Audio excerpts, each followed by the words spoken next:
Hello viewers, আসসালামু আলাইকুম। চান্দুস কিচেনে আপনাদের স্বাগতম। কোরবানির শিনির মাংস রান্না চট্টগ্রামের একটি ঐতিহ্যবাহী রান্না। আজ আপনাদের সাথে এই রান্নার রেসিপিটি শেয়ার করছি। শিনির মাংস কি সেটা ভিডিওর শেষ দিকে বর্ণনা করছি। তাহলে চলুন শুরু করা যাক মূল রান্না। প্রথমে রান্নার উপকরণগুলো এক এক করে দেখিয়ে দিচ্ছি।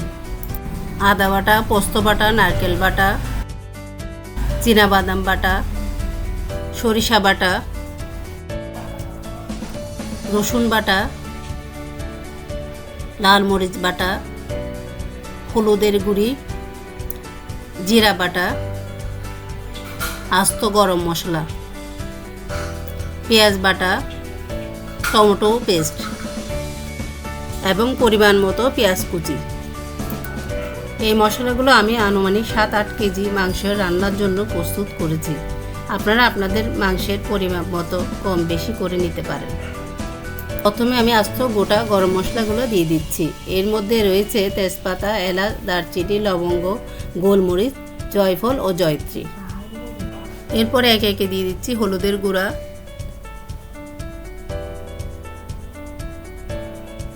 বাটা লাল মরিচ। আমি পরিমাণ বাড়িয়ে দিয়েছি, আপনারা কম বেশি করে নিতে পারেন। এরপর দিয়ে দিচ্ছি জিরা বাটা, সরিষা বাটা, পোস্ত বাটা।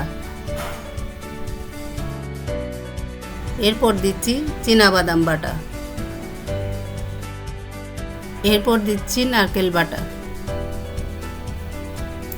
এরপর দিচ্ছি আদা রসুন বাটা।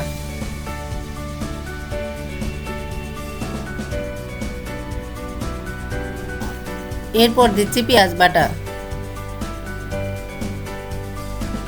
টমেটো পেস্ট,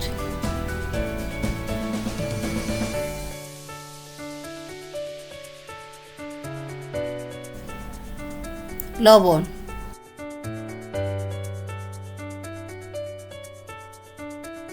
এরপর আমি দিয়ে দিচ্ছি পরিমাণ মতো সরিষার তেল।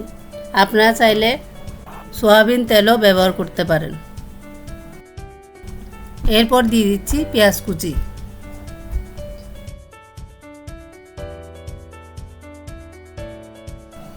এরপর সব উপকরণকে একসাথে মাখিয়ে নিচ্ছি। এখানে আমি গরম মশলা গুঁড়া ও ধনিয়া গুঁড়া একসাথে দিতে ভুলে গিয়েছিলাম, তাই আমি আবার দিয়ে মাখিয়ে নিচ্ছি। এখানে আপনারা চাইলে আরেকটি উপকরণ টক দই দিতে পারেন, তবে আমার হাতের কাছে ছিল না বলে আমি ব্যবহার করিনি। এই অবস্থায় আমি কিছু সময় মেরিনেট করে রেখে মাংস সহ রান্নার পাত্র চুলায় বসিয়ে দিয়েছি। এরপর 10 থেকে 15 মিনিট জাল দেওয়ার পর মাংস থেকে এমনিতেই পানি বের হয়ে আসবে। এরপর মাংসটা গলে না আসা পর্যন্ত জাল দিতে থাকুন। যদি আপনাদের মাংসের পানি শুকিয়ে যায় তাহলে আপনারা একটু গরম পানি করে দিতে পারেন। আমার প্রয়োজন হয় নাই বলে আমি দিই নাই। এরপর দিয়ে দিচ্ছি পরিমাণ মতো কাঁচামরিচ ও ধনেপাতা কুচি। আপনারা চাইলে ধনেপাতা না দিয়েও পারেন, তবে ধনেপাতার ফ্লেভার আমার খুব পছন্দ, তাই আমি দিয়েছি। ব্যাস হয়ে গেল দারুণ মজাদার কোরবানির শিন্নির মাংস রান্না। শিন্নির মাংস হলো কোরবানির প্রথম মাংস। রান্না করার জন্য গরুর মাংস, কলিজা, সিনার হাড়, ফুসফুস, রানের মাংস ইত্যাদি একসাথে রান্না করার জন্য নেওয়া হয় বলে চট্টগ্রামের ভাষায় এটাকে শিন্নির মাংস বলে। পরিবেশনের জন্য এখানে আমি আমার মতো করে সাজিয়ে নিয়েছি। রান্নাটি ভালো লাগলে লাইক, শেয়ার ও ফলো দিয়ে রাখবেন। ভিডিওটি শেষ পর্যন্ত ধৈর্য সহকারে দেখার জন্য ধন্যবাদ। আসসালামু আলাইকুম।